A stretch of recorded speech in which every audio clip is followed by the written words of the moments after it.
नमस्कार, आप सभी का स्वागत है पुनः तोमर कोचिंग क्लासेस के यूट्यूब चैनल पर। काफ़ी लंबे समय के बाद फिर से मैं ये क्लास लेके आया हूँ और आज जो क्लास करूँगा ये औसत जो चैप्टर रहेगा, ये औसत चैप्टर आपका रीजनिंग में और मैथ्स में दोनों ही जगह पूछा जाता है। अभी कनिष्ठ सहायक का पेपर हुआ था, उसमें भी औसत से प्रश्न पूछा गया था। तो ये जो औसत चैप्टर है इसको डिस्कस करते हैं कि औसत चैप्टर है क्या, औसत क्या चीज़ है, इसको पहले समझते हैं। देखो, औसत का मतलब अगर शाब्दिक अर्थ बात करें तो औसत का मतलब होता है बीच का, और बीच का मतलब ना तो सबसे छोटा है ना सबसे बड़ा है, बीच का। अगर हम संख्याओं की बात कर रहे हैं तो संख्याएं मतलब ना सबसे छोटी ना सबसे बड़ी, यानी बीच की जो संख्या है उसको हम औसत बोलते हैं। लेकिन अगर प्रश्न आएंगे तो ये सूत्र मैंने बोर्ड पे लिखा है, तो इस सूत्र की सहायता से आपने प्रश्न को सॉल्व करना है। जैसे अभी कनिष्ठ सहायक का पेपर हुआ था तो उसमें प्रश्न पूछा गया था, वो भी मैं अभी सॉल्व करा दूंगा। ठीक है, देखिएगा जो औसत है, एवरेज है, ये इसका मतलब होता है टोटल योग, यानी कुल योग बटे कुल संख्या, total sum upon total number. तो इस सूत्र की सहायता से जो औसत के जो प्रश्न होंगे इससे हमने सॉल्व करने हैं, इसकी सहायता से हल करने हैं। तो देखिएगा, सबसे पहले मैं औसत कह रहा था कि औसत का मतलब बीच का होता है। जैसे मान लिया इसकी सहायता, संख्याओं की सहायता से समझो आप। जैसे मान लिया 1 से लेकर 5 संख्याएं हैं, 1, 2, 3, 4 और 5, ये 5 संख्याएं हैं। इनका औसत पूछा जा रहा है कि इन 5 संख्याएं जो 1 से लेकर 5 तक लगातार संख्याएं हैं, इनका औसत क्या होगा। तो इसमें क्या करेंगे आप, देखो लेफ्ट साइड से गिनेंगे 1, 2, 3, बीच में जो है 3 आ रहा है। इधर राइट से गिनेंगे 1, 2, 3, बीच में क्या आ रहा है, 3 आ रहा है। तो इसका जो औसत है हम ऐसे ही बता सकते हैं, इन संख्याओं का जो औसत होगा वो 3 होगा, औसत 3 होगा। ठीक है, बीच में जो है ये 3 आ रहा है, इधर से लेफ्ट से गिनो चाहे राइट से गिनो, तो इन संख्याओं का जो औसत है वो 3 होगा। लेकिन अगर हम इस प्रश्न को सूत्र की सहायता से सॉल्व करें तो यहाँ से हम इससे भी सॉल्व कर सकते हैं। देखिएगा, यहाँ पर हमने लिखा है कि average equal to total sum upon total number, कुल योग बटे कुल संख्या।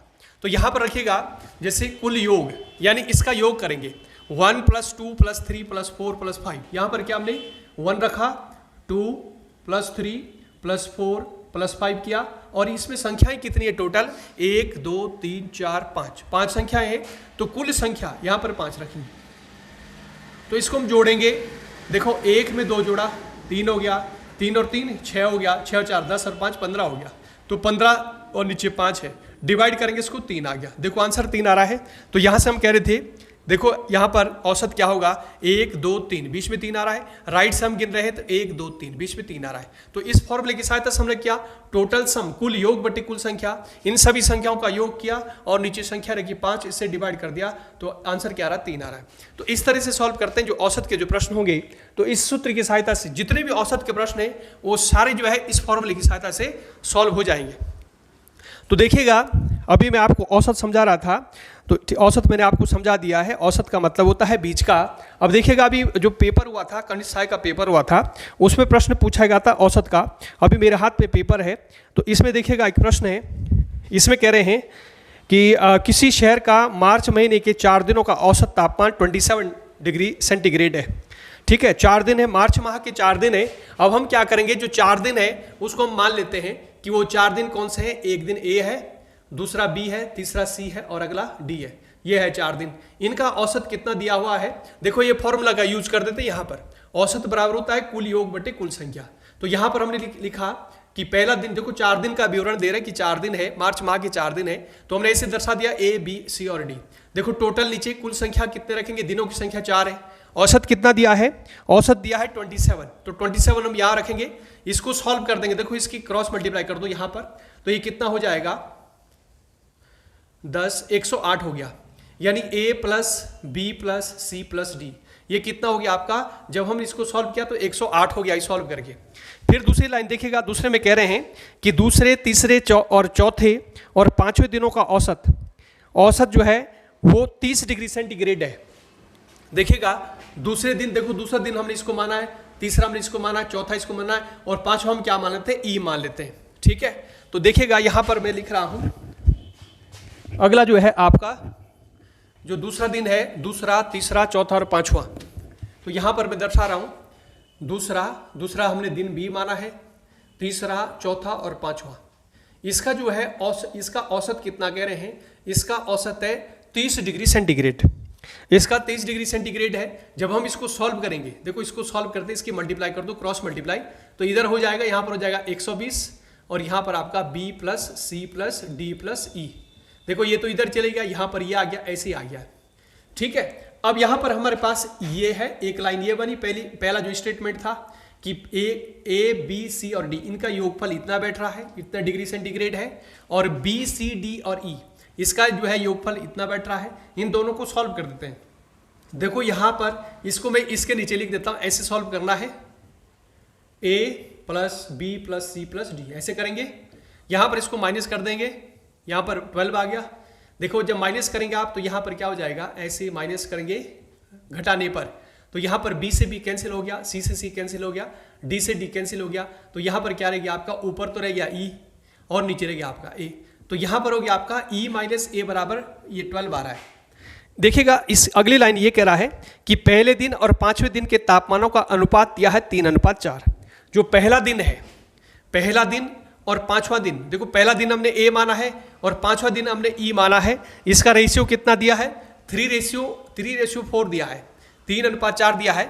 जब अनुपात में दिया होता है तो इसको हम कैसे लिखेंगे, इसको हम लिखते हैं ऐसे 3x और इसको लिखेंगे 4x। तो यहाँ पर जो ये वैल्यू है इसमें पुट कर देते हैं, ऊपर आइए, यहाँ पर पुट कर देते हैं, यहाँ से इसको सॉल्व करेंगे से, ये 12 हो गया। यहाँ पर जो e है, e की जगह क्या रखना है 4x, और यहाँ पर जो a की जगह क्या रखेंगे 3x, इसमें से माइनस कर देंगे तो x बराबर कितना आ गया, 12 आ गया, x बराबर 12 आ गया। ठीक है, अब इसमें क्या कह रहे हैं कि दूसरे, तीसरे और चौथे दिनों का औसत तापमान क्या होगा। ये पूछ रहे हैं कि जो दूसरा दिन है और तीसरा दिन है और जो चौथा दिन है, दूसरा तीसरा चौथा, दूसरा हो गया b और तीसरा c हमने माना है और चौथा हमने d माना है, इसका औसत पूछा जा रहा है। तो 3, देखो 3 दिन है, दूसरा तीसरा चौथा 3 दिन है, बटे 3 लिखेंगे, ये फॉर्मूला ना, कुल योग बटे कुल संख्या, तो b plus C plus D बटे 3। तो यहाँ पर देखिएगा जो b plus C plus D है वो यहाँ से निकालेंगे हम b plus C plus D. तो यहाँ से देखिएगा आप यहाँ पर आ सकते हैं, जो हमने ये लिखा था, यहाँ पर देखिए b plus C plus D, यहाँ से आप कर सकते हैं। देखिए b plus C plus D बराबर क्या निकलेगा, यहाँ पर 120 था ना, ये 120 बराबर b plus C plus D, ऐसे b plus C plus D, और यहाँ पर जो e है ये इधर आएगा, देखो यहाँ पर e है, तो यहाँ पर b plus C plus D की जगह हम क्या रख सकते हैं, ये 120 माइनस ई। ठीक है, b plus C plus D की जगह हम यहाँ पर ये रख देंगे 120 माइनस ई बटे 3। तो यहाँ पर देखिएगा 120 माइनस ई की जो वैल्यू है, ई की वैल्यू देखो क्या है यहाँ पर, यहाँ से देखेंगे आप, देखो हमने रखा था e बराबर क्या था 4x, तो 4 गुणा x की वैल्यू क्या है, x की वैल्यू 12 है, तो 12 चौको 48, तो यहाँ पर हम क्या रखेंगे 48 रख देंगे, इसको माइनस कर दो, कैलकुलेट कर दो, देखो यहाँ पर 10 में से ये 2 हो गया, यहाँ पर 72 हो गया, बटे 3 से डिवाइड करें 24, तो ये आपका आंसर हो गया। देखो दूसरा दिन, तीसरा दिन और चौथा दिन इसका औसत पूछा जा रहा था, तो इसमें जो आंसर आपका क्या होगा, ये 24 हो जाएगा। ठीक है, तो ये प्रश्न अभी कनिष्ठ सहायक में प्रश्न पूछा गया था, तो इसको ऐसे करना था, औसत से प्रश्न था। तो एक बार फिर से मैं बता देता हूँ, देखिएगा ये प्रश्न औसत बराबर क्या होता है, कुल योग बटे कुल संख्या होता है, टोटल सम अपन टोटल नंबर है। तो यहाँ पर प्रश्न ये था कि मार्च माह के 4 दिन है, तो उसका औसत दिया था, देखो 4 दिन है, उसका औसत क्या दिया था 27 दिया था। तो हमने 4 दिन को ऐसे माना था कि एक दिन a मान लिया, दूसरा दिन b मान लिया, तीसरा c मान लिया, चौथा d मान लिया, और देखो a plus b plus c और बटे 4 लिखा, इसको क्रॉस कर दिया, तो यहाँ पर कितना 108 हो गया। दूसरी लाइन में फिर ये दिया था कि दूसरा, तीसरा, चौथा और पांचवा उनका औसत कितना दिया था 30 दिया था, इसको हमने सॉल्व कर दिया 120 आ गया। फिर जो पहला स्टेटमेंट था, दूसरा स्टेटमेंट था दिया था प्रश्न में, इसको सॉल्व कर दिया, इसकी सहायता से हमारा ये आ गया, इसमें से इसको घटा करके e माइनस ए बराबर 12 आ गया। अब यहाँ पर प्रश्न में फिर से ये दिया हुआ था कि a अनुपात e बराबर 3:4 है, तो इस अनुपात को हम ऐसे लिखते हैं, x लेते हैं इसका 3x और यहाँ पर 4x है, यानी a की वैल्यू 3x रखनी है, e की वैल्यू 4x रखनी है। ठीक है, तो यहाँ पर देखिएगा ये जो वैल्यू है ये इसमें पुट कर दी हमने, तो 12 यहाँ पर e की जगह 4x रखा, a की जगह 3x, इसमें से माइनस किया, तो x बराबर कितना आ गया 12 आ गया, x बराबर 12 आ गया। फिर लास्ट में देखो पूछ क्या रहा था कि जो दूसरा दिन है, तीसरा दिन है, चौथा दिन है, इसका औसत क्या होगा। तो इसका औसत हम कैसे निकालेंगे, तो औसत जो हमने ऐसे फाइंड किया है कि औसत बराबर क्या होता है, ऊपर देखो फॉर्मूला है कुल योग बटे कुल संख्या। दूसरा दिन b है, अगला दिन c है, फिर d है बटे 3 है। तो इसको हमने यहां पर रखा, इस देखो 3 रखेंगे, 3 दिन है ना, b plus c plus d। अब b plus c plus d की जो वैल्यू है वो इसकी सहायता से निकाल देंगे। देखो यहां पर b plus c plus d की जो वैल्यू है वो यहां से निकाल दो आप, ठीक है, यहां से निकाल सकते हैं। b plus c plus d की वैल्यू देखो यहां से निकल जाएगी। इसको हमने क्रॉस मल्टीप्लाई कर दिया, 120 आ गया था, तो b plus c plus d की वैल्यू यहां से और यहां से आ गई। ये को इधर ले आओ, 120 माइनस c और b plus c plus d। तो b plus c plus d की वैल्यू जो है यहां से निकाल दी, इसमें रख दी। 120 माइनस e और e की वैल्यू ये है, e की वैल्यू आपकी क्या है, e की वैल्यू है 4x और x की जगह 12 रखना, 48 रखेंगे यहाँ पर। 48 इसमें से माइनस किया, 72 3 से डिवाइड किया, आपका 24 डिग्री। तो ये 24 डिग्री सेंटीग्रेड जो दूसरा तीसरा चौथा दिन है उसका जो तापमान होगा वो दूसरा तीसरा चौथे दिन का तापमान कितना आ रहा है, 24 डिग्री सेंटीग्रेड आ रहा है।